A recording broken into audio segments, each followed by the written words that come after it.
Hello and thank you for joining me. My name is Alan and today's video is about the importance of having a water strategy. Let's crack on. So what do I mean by water strategy? I'm going to talk about what I do, how we prep our water. That might give you some ideas that you've not considered. But the real purpose of the video is to actually get you thinking about having a strategy for water, and then in the comment section share with me and other viewers what you do, and then hopefully we can all pick up tips along the way. The main two categories as far as I'm concerned are water ready to drink and water procurement. We all know that water is essential to life, and as a prepper it should be right up there at the top of our list of things that we require. Personally, I keep 210 litres of tap water in 25 litre food safe containers that I picked up on Amazon. They're about 16 quid for 2 delivered. And we store those in the garage. 210 litres, if we use 5 litres each per day, because there are 2 of us, gives us enough water for approximately 21 days. So we've got a 21-day supply of water that requires no further treatment. It can just be decanted from the containers and consumed, used for cooking, whatever. But if the drama actually drags on long enough, that's going to be depleted. And that's where the second category comes into place, and that is water procurement. You need to have a plan on how you're going to continue, if you like, to have access to a water supply. And as is primarily through rain catchment. We have within our property a total of 4 300 litre water butts. So we have, providing they're full of course, 1200 litres of water that we can consume once it's been treated. And that is something that you need to be thinking about. What you're going to do once your water that's ready to go has been depleted. So if you've got a garden, get some water butts, plumb them in, and have a little bit of peace of mind.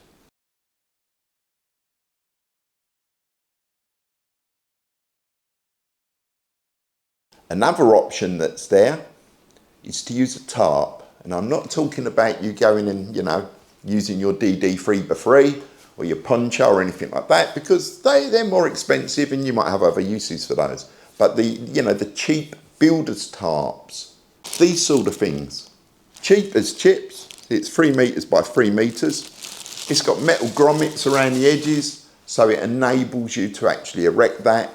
And what you want to do is, obviously if you've got a yard or a garden, is put the tarp up, try and pitch it as horizontal as possible. So that way, not like that way. And then just lower one corner. That way you're going to have 100 foot of area, because it's 10 by 10, and that's going to catch the water, and then it will run down to the lowered corner, and you're going to put suitable size containers under there, and that way you can actually replenish your water supplies. But they will need treatment, and ideally we're talking about filtration. That's what I would plan to do. I've got the water butts. I would also erect a tarp if the situation dictated it, because I want to be able to procure as much water as possible, providing I've got somewhere to store it. And the rainwater would go for our British Berkveld, and that filtration system is purely for emergencies. The rainwater would go in there, filter through, and it's then potable, drinkable, whatever you want to call it.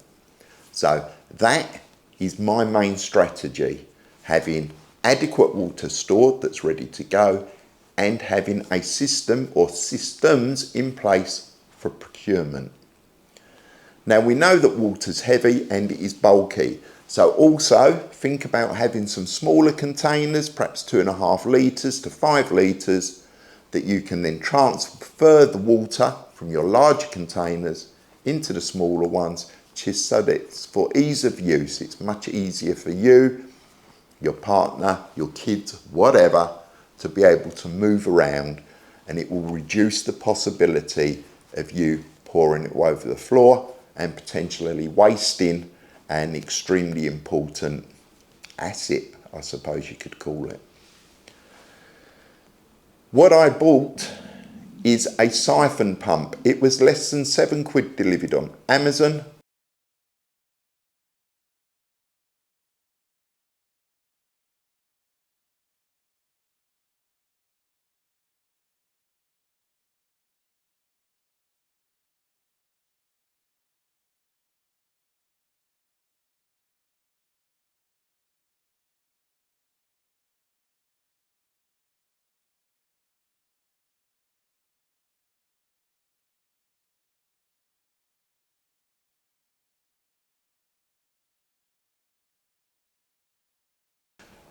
And that enables me to transfer water from one container to the other with minimum fuss.